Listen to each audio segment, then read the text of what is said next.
1, 2.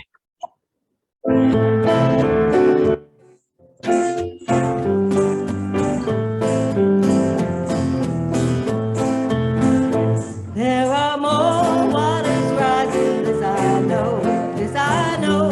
There are more waters rising, this I know.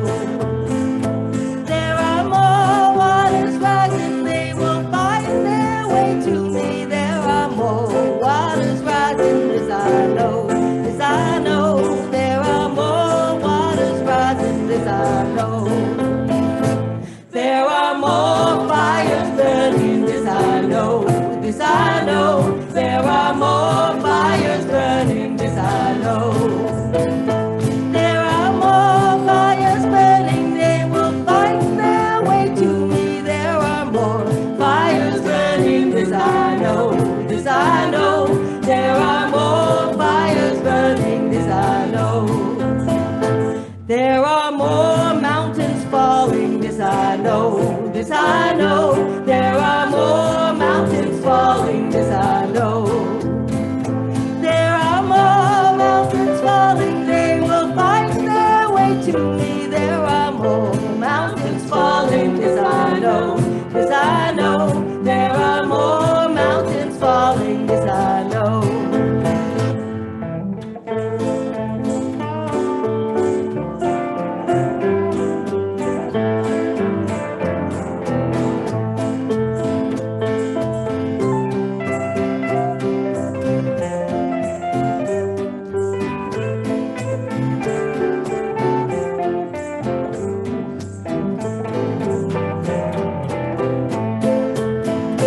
There are more waters rising, this I know, this I know. There are more waters rising, this I know. There are more waters rising, they will find their way to me. There are more waters rising, this I know, this I know. There are more waters rising, this I know. There are more waters rising, this I know. There are more waters rising, this I know.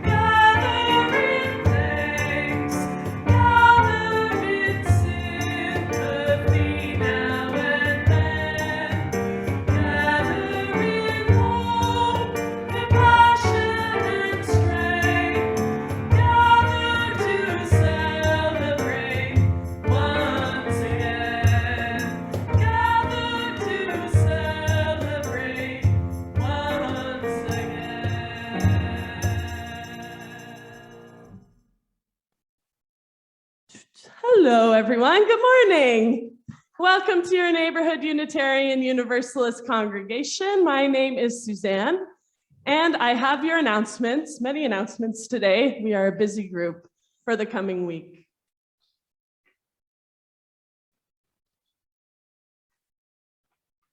I'll read them from here. Monday night, Spirit Choir is rehearsing here in this space from 7 to 9 p.m. If you're interested in joining our choir, please contact me, music@nuuc.ca. Our minister, Reverend Wayne, offers coffee with the minister over Zoom. Stop by and chat with him Tuesday morning from 9:30 to 10:30 a.m.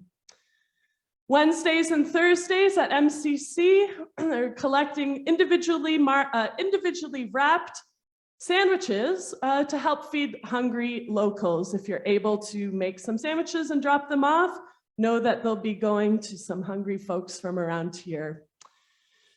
Wednesday night, Wayne hosts a meditation from 7:30 to 8:30 p.m. on Zoom. Everyone is welcome to join. Calling all greeters, are you available to welcome members and friends as they arrive on a Sunday morning? If you can, contact Luann at shiplou@gmail.com. Thanks, Luann. Offertory counters needed to count and record basket donations in teams of 2 for about 20 minutes after service. And you're only asked to do that about once every 6 to 8 weeks, training happily provided. You can see Veronica Taylor for more information and to sign up. Lifespan Learning Committee is looking for members. As our program reopens, we're looking for volunteers to help run Lifespan Learning successfully.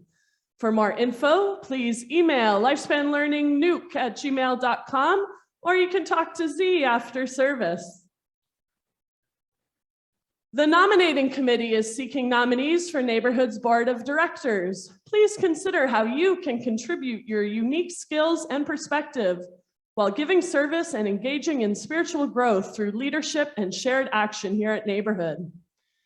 You can contact Moira, the nominating committee chair, at moiramcdonald@rogers.com. Thank you, Moira. Sunday service planning coordinator needed. Help NUUC reach out to the world. A volunteer is needed to step into this crucial role here at Neighborhood, to identify and approach appropriate speakers to deliver Sunday service messages on the occasions when the minister is away. If you think you might be interested in doing this, please contact Peter. Thank you, Peter. The Healthy Congregations Committee is meeting today from 2:15 until 4 p.m. That's just not a meeting, that's a meeting for everyone. Please join us for an orientation to our newly revised Respect and Dignity, Conflict as an Opportunity, and Destructive Behaviors policies. These policies have been created to offer the tools and resources necessary to address and resolve conflicts amongst our membership. We strongly encourage everyone to join us. This is happening over Zoom in the same link as our Sunday services. Hear ye, hear ye. There will be an information meeting on Thursday, April 14th at 7 p.m.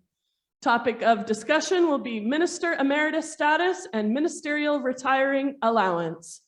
That's at the same Sunday service link as this meeting. For more info, you can talk to our president, Allison, or contact her at president@nuc.ca. Our upcoming Earth Day service, the Act of Hope Small Group is leading our annual Earth Day service. As a part of this service, we will put together a slideshow of your photos from the natural world of things that you are grateful for. We would love to see your contribution. You can send your photos to me, music@nuc.ca, by Monday, April 18th. Danforth Multi-Faith Commons, the DMC, which we are a part of, has their speaker series on environmental justice. This Tuesday, April 5th at 7 p.m. over Zoom, join special guest speakers in a discussion on the human and environmental costs of our present policies on housing and homelessness.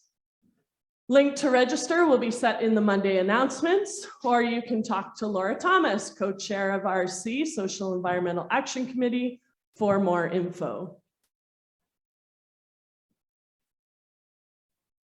This week's question to the community: how have you helped build our spiritual community?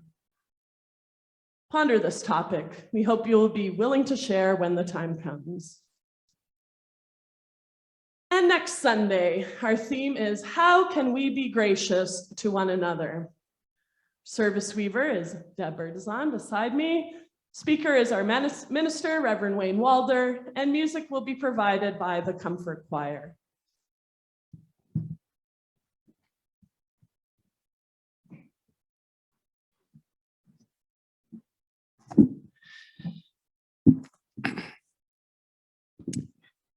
Good morning. And to all here in our new sanctuary, and to those who are spiritually with us on Zoom, a very gracious welcome to our Neighborhood Unitarian Universalist congregation.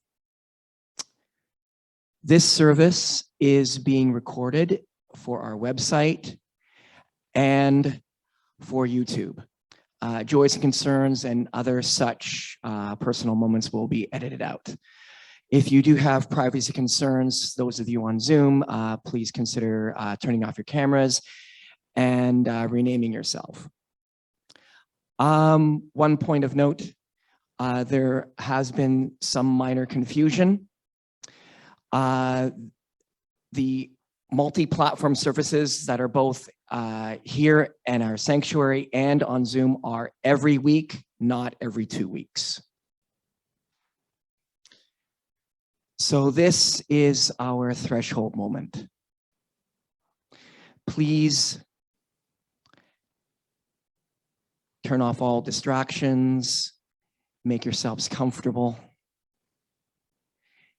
and be prepared to bring yourself deeper into a more spiritual self to absorb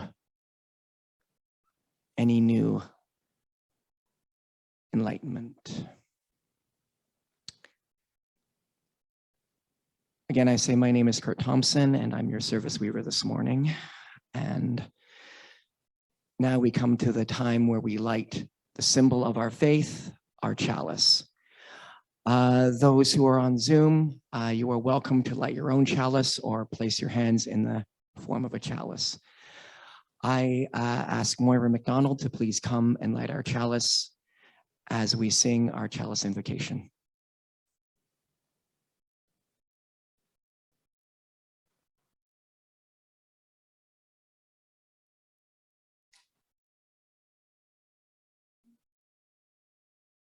We light this chalice to light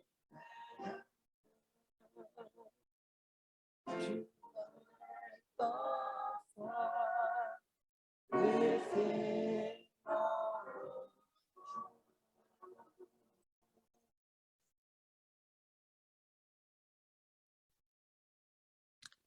And now I pass it over to the Spirit Band led by Suzanne Mazards and Steve Kohler, who will introduce our prelude.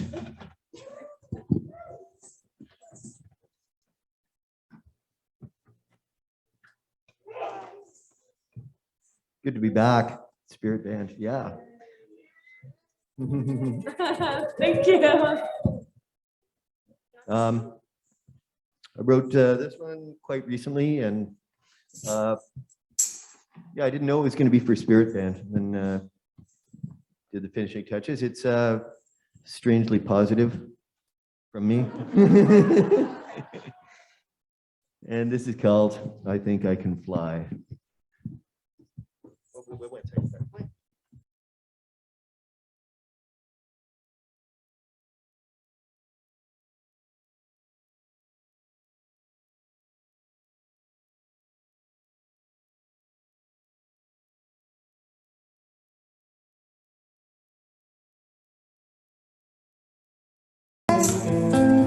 Scan the ground through Merlin's eye.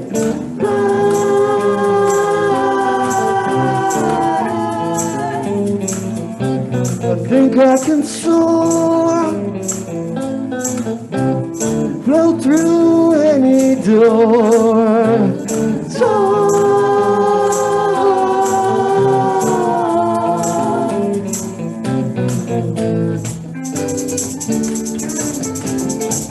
Right through the universe.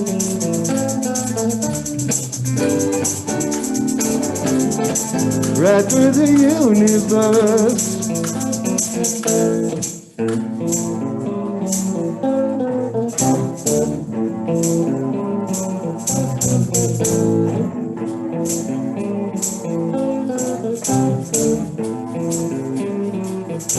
I think I can fly, see the clouds from the other side.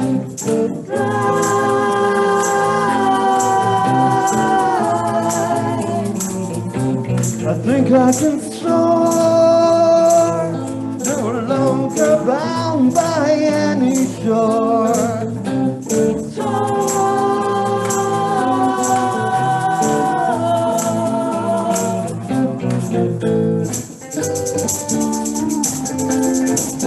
right through the multiverse.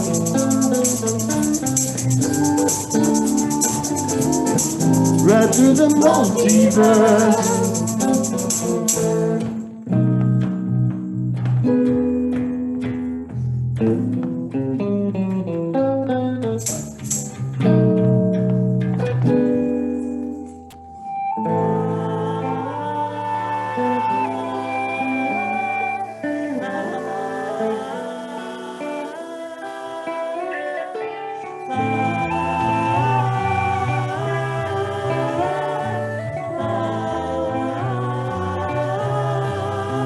Look behind, see the fruits of humankind. Look above, see a world built by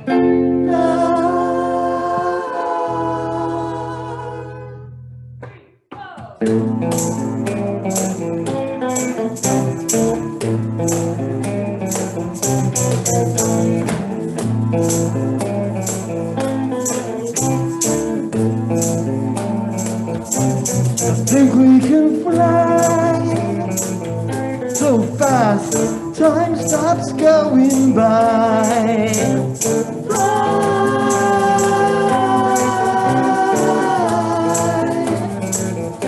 I think we can rise, metamorphosize.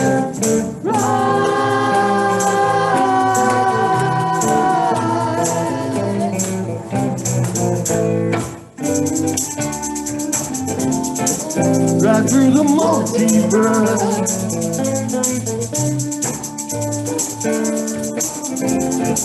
Right through the multiverse.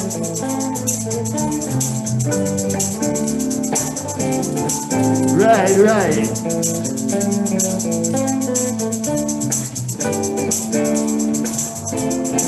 Right, right.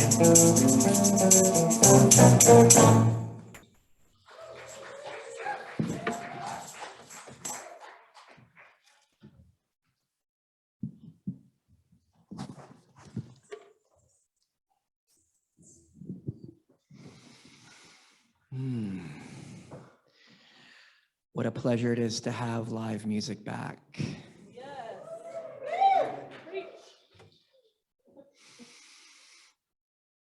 We sing, we dance, we meditate, and practice our faith and grow as a community on the lands of the Wendat, the Anishinaabeg Nation, the Haudenosaunee Confederacy, the Mississaugas of the New Credit, and now joined by the Métis and the Inuit peoples, who have been building and growing their communities for time beyond count. We have much to learn from our first peoples. And if we can learn from them, we can forge a new community and build a better future. Our minister is the Reverend Wayne Walder, and our music director is Suzanne Mazars, who is leading our spirit band today for the first time in 2 years.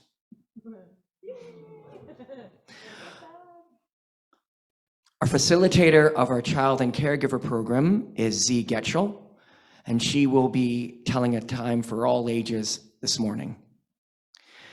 We also have behind the scenes Mike Kosowski, who is doing our web hosting duties. A special thanks to all of them. Those of you on Zoom, if you are having some technical difficulties, please feel free to send a private message to Mike, and he will be most gracious to help you. Any families with small children, we have a wiggle room in our northwest corner there for you to use. It is not a requirement. We come here from many faiths and many traditions. Our faith is over 400 years old. Those who are visiting us here for the first time or just coming here maybe just first or second, third time, a very special welcome. On Zoom, please decline a welcome to join a breakout room and stay in the main room. And our minister, Wayne, will be more than happy to talk to you about who we are and what we do. And if you're new here, just please approach Wayne after the service.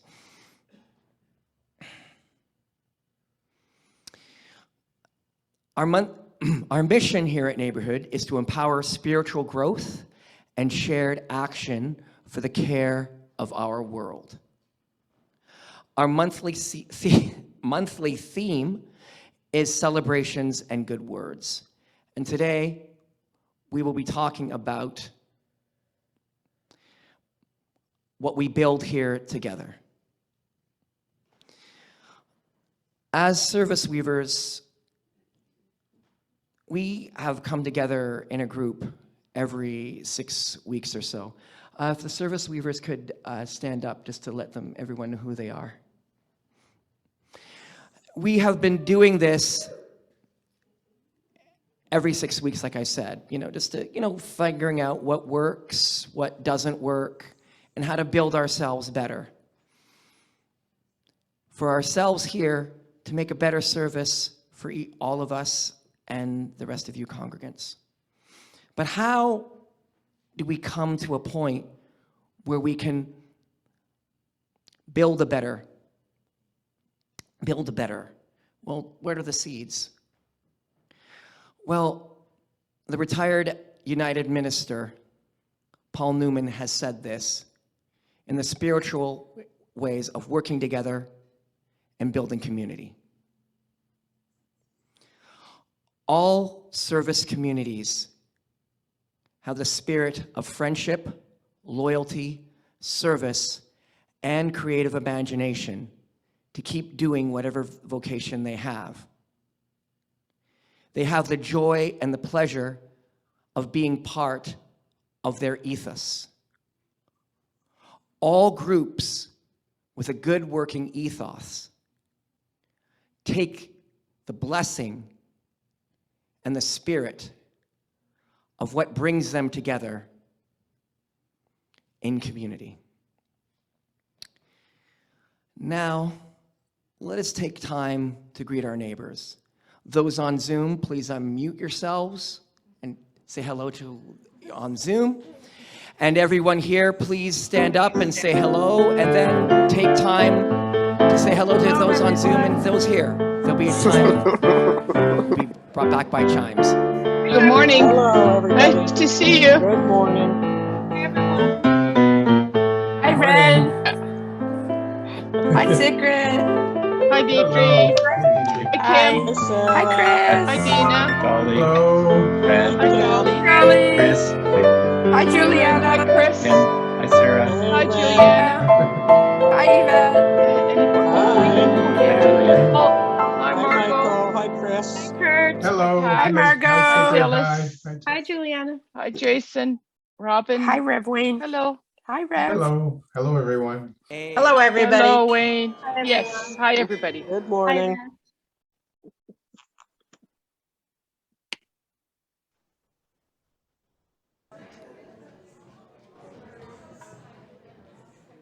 Please find your seats. Thank you.